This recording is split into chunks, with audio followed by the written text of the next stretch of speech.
한창 아파트 개발 붐이 일어나던 90년대에는 대단지의 아파트들이 많이 개발이 되고 조성이 되어가고 있었다.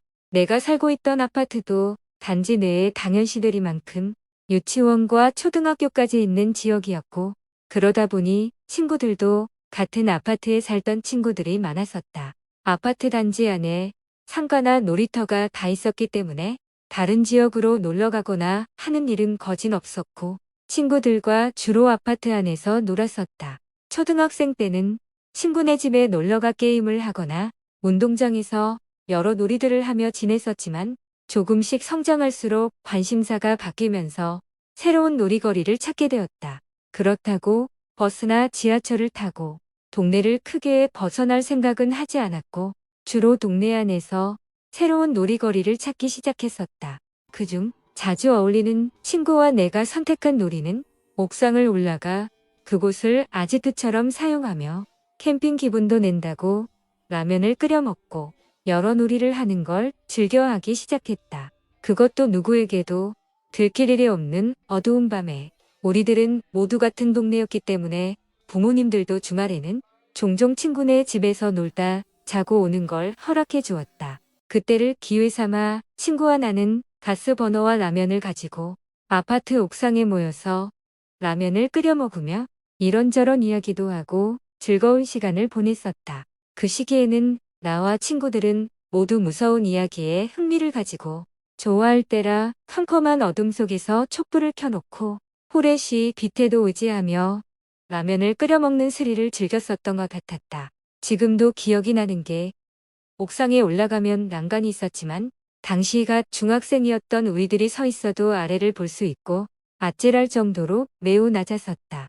우리들은 스릴을 한창 즐길 때라 위험하게 난간을 잡은 채 몸을 쑥 빼서 아래를 본다거나 하는 위험한 짓도 많이 했었다.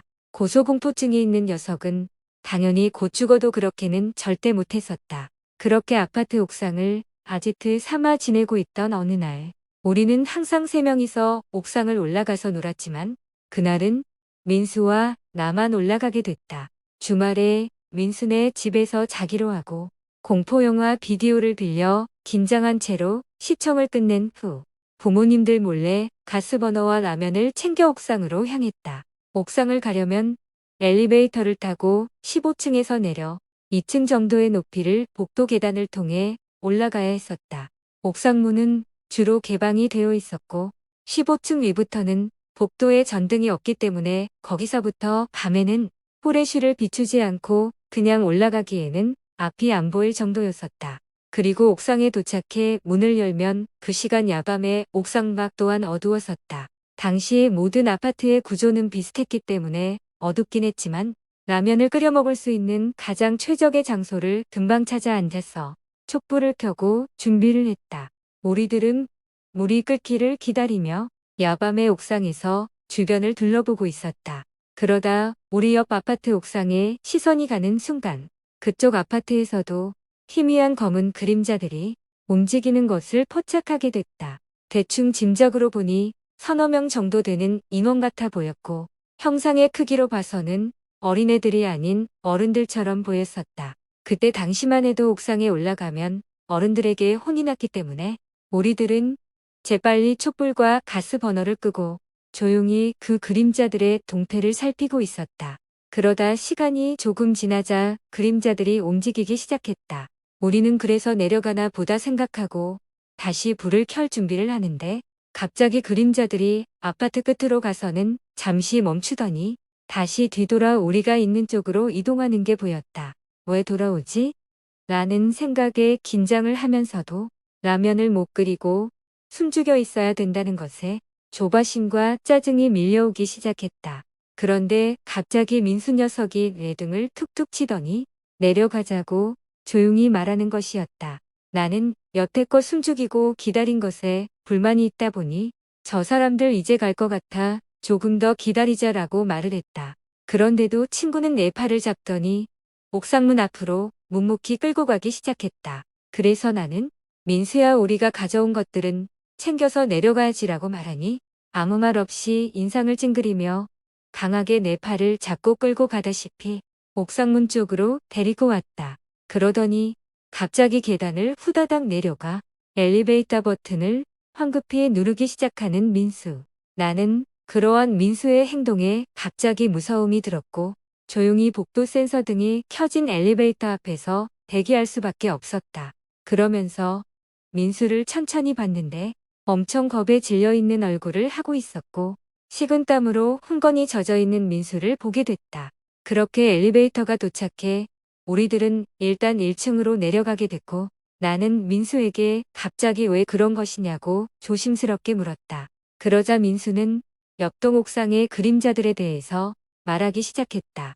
그림자들은 이동을 하려고 하다가 갑자기 방향을 바꾸고 거기서 우리 쪽으로 계속해서 오고 있었다고 한다.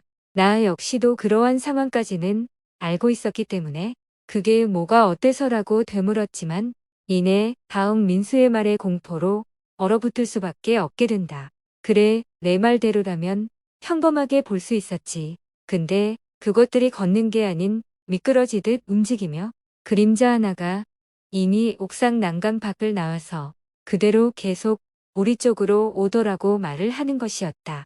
그제서야 민수는 그것들이 사람이 아니라는 생각을 하게 됐고 조용히 침묵한 채로 나를 데리고 내려올 수밖에 없었다고 말을 해줬다. 나도 민수의 그러한 소리를 듣고 생각을 되짚어보니 유달리 그림자 한 개가 앞으로 나와 있던 것이 생각이 나게 됐다. 그때까지만 해도 무의식 중에 넘어갔었지만 다시 생각해보니 나 역시도 그것들이 사람이 아니라는 것을 그제야 깨닫게 되고 말았다.